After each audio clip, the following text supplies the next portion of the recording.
Bueno, pues esta semana, sin duda, va a estar marcada por la agenda de seguridad. El viernes pasado, aquí les informé, Ovidio Guzmán se declaró culpable en Estados Unidos y con eso, pues tiene a todo México a la expectativa de, pues, qué es lo que va a decir, qué va a declarar como testigo colaborador en los próximos 6 meses, qué nombres va a decir. Y el efecto inmediato fue que la presidenta Sheinbaum se enfrentó verbalmente, aquí lo platicamos desde el lunes, y hasta demandó a Jeffrey Lichtman, el abogado de Ovidio, luego de que él dijera que ella se comportaba como publirelacionista de los carteles. Y además estamos a 9 días de que se cumpla el año del secuestro y arresto de Ismael El Mayo Zambada. Oficialmente todavía no se sabe qué pasó, pero la información que el propio narcotraficante difundió deja poco lugar a las dudas. Para comprender mejor qué es lo que está ocurriendo en la agenda de seguridad criminal en el programa de hoy, nos van a acompañar algunos de los periodistas especializados en estos temas. Y me enlazo con Arturo Ángel, periodista, director editorial de Entorno MX, quien está basado en Nueva York. Arturo, ¿cómo estás? Buen día. Hola, ¿cómo estás, Adela? Muy buenos días. Un gusto estar con ustedes y saludarte nuevamente. Igualmente, Arturo, a ver, ¿qué fue lo que vimos ayer de Ovidio?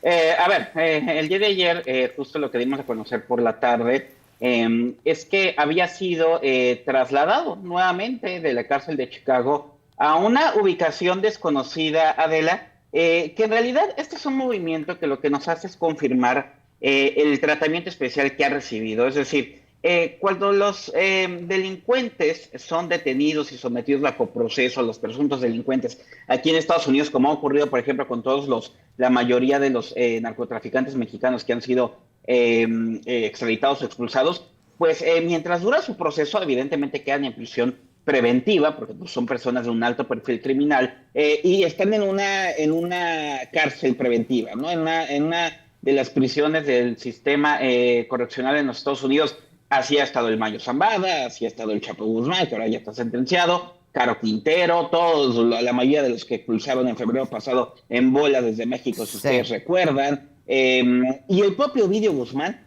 así lo estuvo un tiempo. Cuando fue extraditado en el 2023 por México, pues se la pasó prácticamente todo ese año preso en la cárcel de Chicago. ¿Por qué en Chicago? Porque ahí está la acusación, o en una corte federal de esa zona, de esa jurisdicción, es donde está la acusación en su contra. Había otra en Nueva York que ya fue incorporada también a esta, ¿no? Pero algo pasó, evidentemente, a mediados del año pasado. Justo tú acabas de decir que faltan 9 días para que se cumpla el aniversario en el que el hermano menor de Ovidio, Joaquín Guzmán López, se entregó en Estados Unidos y además se llevó al Mayo Zambada en el mismo avión, ¿no?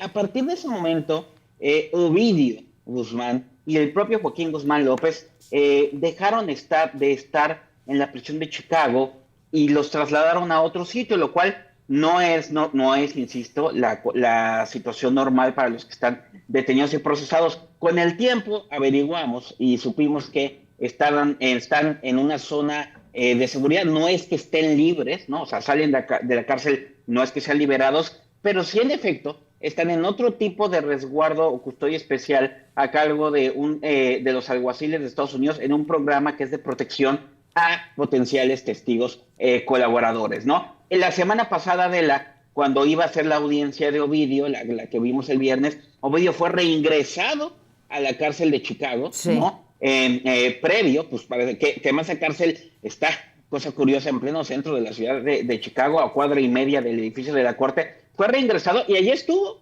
mientras fue la audiencia el viernes. Ahí permaneció el fin de semana, ya sabemos, se declaró culpable, ya pasó de ser presunto delincuente a delincuente confeso, aceptó su responsabilidad en delitos gravísimos. La jueza ordenó que debe de permanecer detenido hasta dentro de 6 meses que se decida qué condena se le va a aplicar. Entonces Ovidio regresó a la cárcel de Chicago y allí estuvo todo el fin de semana hasta el lunes, Adela, ¿no? Que volvió a partir del registro de prisioneros que es público aquí en Estados Unidos. Nos dimos cuenta que volvió a salir de esa prisión, que quiere decir que aun cuando estamos hablando ya de un delincuente confeso que está previo a recibir su sentencia, A su vez estamos hablando ya formalmente, porque además ya así se presentó el acuerdo con la cláusula de colaboración de un testigo colaborador de los Estados Unidos y por lo tanto, evidentemente por propia protección, fue sacado de la cárcel de Chicago y de nuevo reingresado a una zona que no sabemos si es puede ser una casa, puede ser un departamento,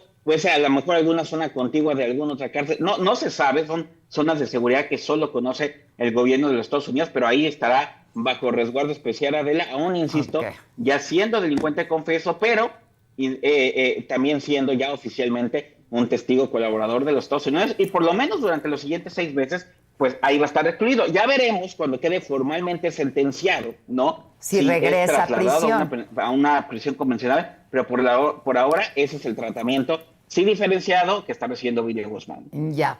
Es decir, no es que haya quedado libre porque ya haya formado parte del programa de testigos protegidos. Sí, no, ni va a poder quedar libre, o sea, finalmente, porque no fue absuelto, ¿no? Exacto. En todo caso, se le va a imponer una pena mínima. Recordemos que la audiencia, los fiscales dijeron, la promesa está en recomendarle a la jueza una pena inferior a la cadena perpetua. ¿De qué va a depender eso? Pues de los siguientes meses, los datos, los testimonios, la colaboración, toda la información que Ovidio Guzmán aporte y que ayude a Estados Unidos en otros procesos en contra de otros líderes o cómplices del cártel de Sinaloa. Si a juicio de Estados Unidos esa información es lo suficientemente buena, ellos se han comprometido a presentar una sugerencia a la jueza de una pena bastante menor. Entonces, digamos que vienen meses cruciales para eso, ¿no? Si es suficientemente valiosa, ¿no? Digamos, la información que proporciona. Exactamente. Ahora, ¿eso qué puede significar? Muchas cosas, Adela. Aproximadamente, quien es dueño de la información, pues es el gobierno de Estados Unidos, ¿no? Puede ser información que le sirva para alguna negociación política. Ajá. Puede ser información que le sirva para algún tema diplomático con México. Puede ser para imposición de sanciones. Luego uno se pregunta, ¿de dónde salen las listas de los sancionados por el Departamento del Tesoro, las listas del OFAC, o a quién le están retirando las visas? Bueno, todo eso sale de este tipo de investigaciones. O sea, no necesariamente la información de Ovidio tiene que ser un proceso penal en el futuro. Puede servir para imponer decomisar dinero, o sea, un montón de cosas distintas. Y claro, lo más notorio, ¿no? Si se trata de la figura de testigo colaborador en un juicio, bueno, cuando llegue el momento de que haya juicios y procesos, como pasó en su momento con el hijo del Mayo Zambada, por ejemplo, que con los años nos enteramos que el haberse vuelto testigo protegido, el hijo del Mayo, pues le sirvió a Estados Unidos para presentarlo como testigo en contra del Chapo y en contra de García Luna, ¿no? Entonces, eso ya nos lo dirá los años por venir. Ya. Es decir, lo más probable es que regrese a prisión una vez que le den su sentencia. Sí, exactamente, pero seguramente con alguna pena reducida, algunos beneficios. No creo que sea una pena menor de 10 años, porque ese es el mínimo, ¿no? Entonces, le tomarán en cuenta lo que ya lleva preso. O sea, imagínate, lo detuvieron en México en 2023, más el tiempo que ya lleva aquí. La audiencia de sentencia muy posiblemente va a ser en enero de 2026, o sea que le restarán ahí, y si se ha portado bien y si además los Estados Unidos consideran que la información es muy valiosa, alguna otra resta podrán ponerla. La palabra es, o sea, la decisión final es de la jueza, o sea, no es como que en automático te vaya a hacer lo que diga el gobierno de Estados Unidos, pero evidentemente la jueza va a tomar mucho en cuenta, por ejemplo, el comportamiento de Ovidio. Recordemos que a García Luna, una de las cosas que lo perjudicó es que estando preso intentó convencer a otros internos, por ejemplo, de sobornarlos para que declararan a su favor. Entonces, esas cosas importan, ¿no? Pero sí, yo creo que va a ser algunos años solamente. Y pues si ya vemos lo que nos ha enseñado la historia, insisto, con el hijo del Mayo Zambada, Vicente Zambada pasó unos años en la cárcel, pero luego ya fue liberado, se le dio otra identidad aquí en Estados Unidos, y parte de su familia, de Vicente Zambada Niebla, fue trasladada en Estados Unidos, como por cierto ya vimos que pasó con Ovidio Guzmán hace una semana. Sí. Ahora, ¿qué crees que pueda decir Ovidio que le sea de utilidad, Arturo, tú que manejas estos temas de manera cotidiana? Sí, mira, eso es interesante porque Ovidio Guzmán es una persona que, de acuerdo con la investigación y la acusación que ella misma admitió, sí. Él es uno de los líderes máximos del cártel de Sinaloa, O sea, la acusación señala a los 4 chapitos, ¿no? A Iván Archibaldo, a Alfredo, a Ovidio y a Joaquín Guzmán López como los máximos líderes del cártel de Sinaloa desde hace varios años, y sobre todo luego de que su papá fue detenido, enfrentados, eso sí, con la facción del Mayo Zambada, pero además ahora con el Mayo también detenido. Pues entonces, ¿Qué quiere decir esto? Que la información que él aporte tiene que ser de utilidad para Estados Unidos en un asunto de, o que le permita recuperar muchísimo dinero, o que le permita desarticular en buenas medidas el tráfico, sobre todo de fentanilo, que es de lo que también se declaró culpable Ovidio, o que permita ir por figuras de mayor rango que él. ¿Y qué hay de mayor rango que él? Pues en realidad, dentro de la estructura criminal, no tanto, porque estamos hablando de la primera línea, pero sí lo que tiene que ver con servidores públicos. Evidentemente que eso no es ningún secreto que a Estados Unidos le interesa, y en años recientes el caso de García Luna o el caso de Salvador Cienfuegos, que luego ya sabemos lo que pasó, pero Estados Unidos está dispuesto en su momento a dar esos pasos, ¿no? Entonces, lo que va a tener que aportar pues es datos y una historia de la profesión también es importante. Recordemos que a García Luna, y así son las reglas aquí, en realidad lo terminan condenando con una serie de testimonios entrelazados. Nunca hubo una prueba de un video, un cheque, una cuestión que tú dijeras, mira, ahí está el dinero del cártel de Sinaloa, ¿no? Que es una de las cosas que ha criticado siempre la defensa de García Luna y otros, y es la crítica eterna de aquí, ¿no? Pero pues en una de esas no es que Ovidio tenga necesariamente que aportar, a lo mejor que tenga los videos o los audios de gente, pero si él revela quién lo ha apoyado y su historia es creíble para Estados Unidos, pues eso puede bastar para tomar en cuenta algunas acciones. Además, si da nombres de cuentas bancarias, por ejemplo, según Estados Unidos, el cártel de Sinaloa ha lavado muchísimo dinero con criptomonedas. Bueno, si él sabe, indica dónde está ese dinero y se permiten hacer los decomisos, o el tema de revelar, a lo mejor la información tal vez de inicio no alcanza todavía para lanzar procesos penales, pero sí para bloquear a cuentas en las listas, meter a gente en las listas negras del Departamento del Tesoro, ¿no? Que den nombres de empresas, de personas que contribuyen al lavado de dinero, funcionarios a los que a lo mejor se les van a bloquear visas, empezando desde ahí, y también los meten en las listas negras, en fin. Toda esa información, pero que por el perfil de Ovidio, Adela, tiene que ser muy buena información, porque estamos hablando de alguien de una relevancia mayúscula, y creo que ahí viene justo la condición que están poniendo los fiscales, para sacar adelante el tema de Ovidio. Miren, la entrega del Mayo Zambada, nunca vamos a saber exactamente en qué términos fue, y los abogados van a negar que eso fuera parte de un arreglo, pero es una realidad, si solo describimos los hechos, que el que Joaquín Guzmán López entregara y se llevara el Mayo, empezó a cambiar el trato hacia los hermanos, hacia los hijos del Chapo Guzmán, y vean el tamaño de la cosa que hizo, llevarse a una persona que jamás había sido detenida. Entonces, 50 años, claro. Tiene que ser información o acciones de ese nivel de importancia. Y seguramente lo mismo va a ocurrir con Joaquín.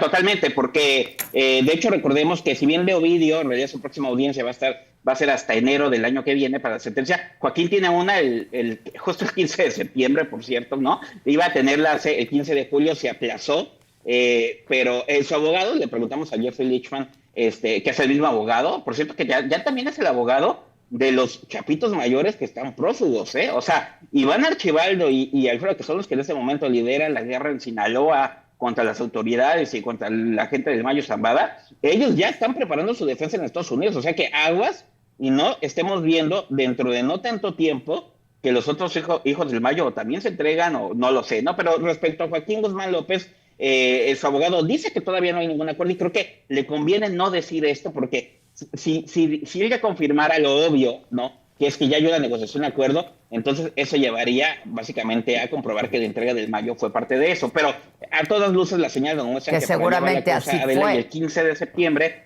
tiene una audiencia de revisión del proceso. Vamos a ver si esa audiencia se convierte en una declaración de culpabilidad, como ya pasó con Ovidio, o si en todo caso vuelve a haber otra posposición, pero bueno, es obvio que se está trabajando una situación similar, y también es así que además Joaquín Guzmán López, al igual que Ovidio, no están en la cárcel, están bajo custodia en una zona protegida. También Joaquín.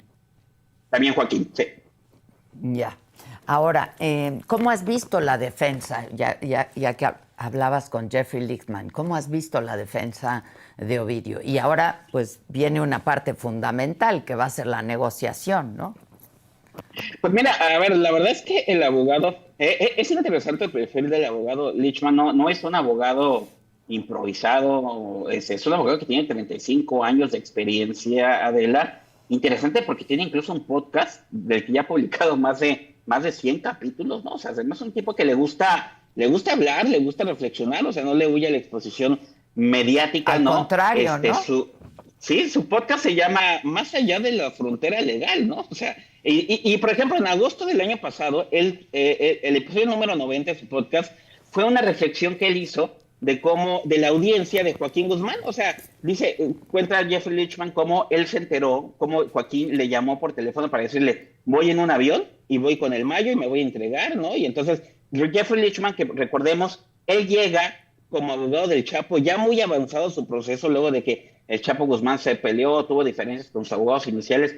Llega Lichman, al final de cuentas no se pudo hacer gran cosa porque pues, fue sentenciado el Chapo Guzmán y está en esa prisión de super máxima seguridad, pero aún así quedó muy buena impresión con él. Luego él fue el abogado de Emma Coronel, que a Emma Coronel sí le salieron bien las cosas, ¿no? O sea, ahí sí se notó.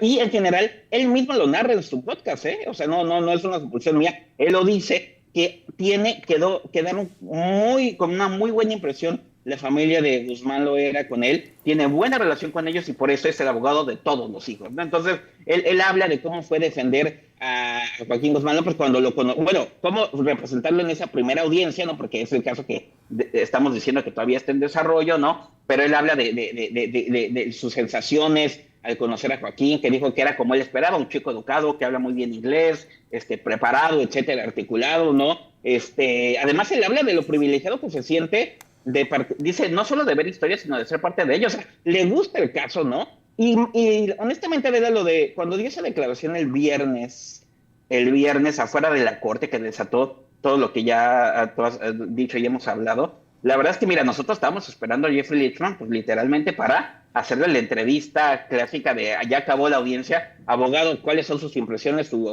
cliente se acaba de declarar culpable. Evidentemente, todo era muy ordenado así en la corte, entonces la gente de seguridad nos dijo, los periodistas van aquí se ponen los micrófonos, por eso parece como si fuera una conferencia de prensa, que en realidad fuimos los propios medios. Por cierto, la mayoría de medios de Estados Unidos, los que se montaron los micrófonos ahí, y acá lo sorprendente fue que el abogado, sin que nadie le preguntara nada, él empezó a dar un posicionamiento del tema de las declaraciones de la presidenta de México, ¿no? Y lo que ya sabemos, la verdad es que creo, mi sensación fue en ese momento que sí se trataba de una provocación, ¿no? O sea, a todas luces, porque lo dijo de la nada, medio, o sea, extraño, ¿no? Aunque evidentemente parte de una estrategia.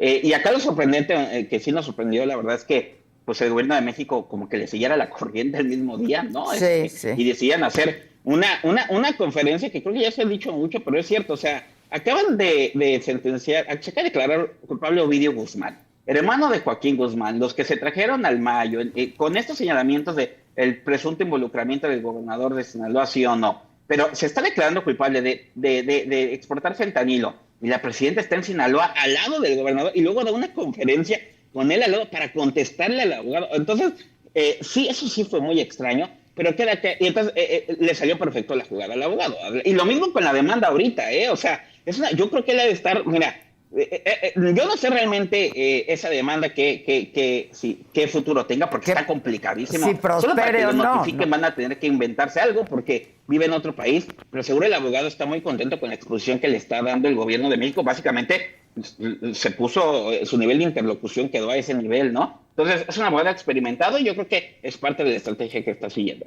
Sí, y con muchos juicios que ha ganado, con muy buen éxito, sí. La verdad, y juicios complicados. La verdad es que sí. Yo lo entrevisté hace como un par de años justo allá en Nueva York, y ya desde entonces me decía que al Chapo Guzmán lo había traicionado el gobierno, ¿no? O sea, trae este mismo discurso, pues. Exactamente, totalmente, ¿no? Y una de las cosas que él criticaba es por qué el gobierno de México acusaba de traición a la patria a Joaquín Guzmán López por llevarse un criminal del tamaño del Mayo Zambada, ¿no? Esas cosas las pescó el abogado para preparar su argumento relacionado con pues la actuación de gobierno de México. El caso de Cienfuegos, por ejemplo, que además el abogado lo menciona y logra ponerlo en la agenda otra vez, ¿no? Sí, Lo cual, sí, claro. me pareció bastante curioso. Y lleva en su reacción a la presidenta a decir a hablar de la inocencia de Cienfuegos, cuando hemos documentado desde aquí de Estados Unidos, Adela, que en el tema de Cienfuegos, pues el caso quedó cerrado en esta figura de sin prejuicio, ¿no? Que significa que no quedó resuelto de fondo para Estados Unidos. Es una investigación que en cualquier momento puede reactivarse y hasta el último día los fiscales dijeron, nosotros estamos seguros de los elementos que tenemos, solamente que aquí hay un tema diplomático, la instrucción viene del departamento, del nivel más alto del Departamento de Estado y por eso se le está entregando. Entonces, bueno, vamos a ver si sigue el gobierno de México por esa línea, pero bueno, evidentemente están en la cancha en la que le gusta jugar al defensor de los chapitos, ¿no? Arturo, te agradezco muchísimo, te mando un abrazo desde aquí. No, un abrazo y saludos. Muchas gracias, gracias. Siguiendo con el tema, ahora hacemos contacto con Luis Chaparro. ¿Cómo estás, mi querido Luis? Hola, querida Adela, ¿cómo estás? Muy buenos días. Yo estoy muy bien. ¿Cómo estás tú? Interesante todo lo que está pasando, ¿no? Pues estamos viviendo historia en el tema criminal y la narcopolítica en este país. Sí. ¿Cuál es tu primera lectura de que Ovidio se haya declarado culpable y lo hayan sacado de prisión para llevarlo, pues no sabemos a dónde, ¿no? A un lugar desconocido, pues. Usualmente, Ovidio aparece en el buró, aparece y desaparece seguido del Buró Federal de Prisiones, porque hay una prisión que es la que está pegada a la corte, donde se tiene que presentar, pero no es donde lo tienen detenido. Entonces, y la prisión donde lo tienen detenido no pertenece al Buró Federal de Prisiones. Entonces, cada vez que lo mueven, el servicio de los alguaciles de Estados Unidos, pues aparece y desaparece del sistema. No, digamos, no es indicativo de que esté en un lugar oculto, escondido, etcétera, etcétera. Más bien es que va a una prisión que pertenece a otro grupo, un grupo privado, de fondos privados, digamos, y que no es del Buró Federal de Prisiones, y aparece cada vez que va a corte a presentarse ahí a la corte en Chicago. Lo que sí me parece interesante del tema de Ovidio es que, como ya veníamos previsto,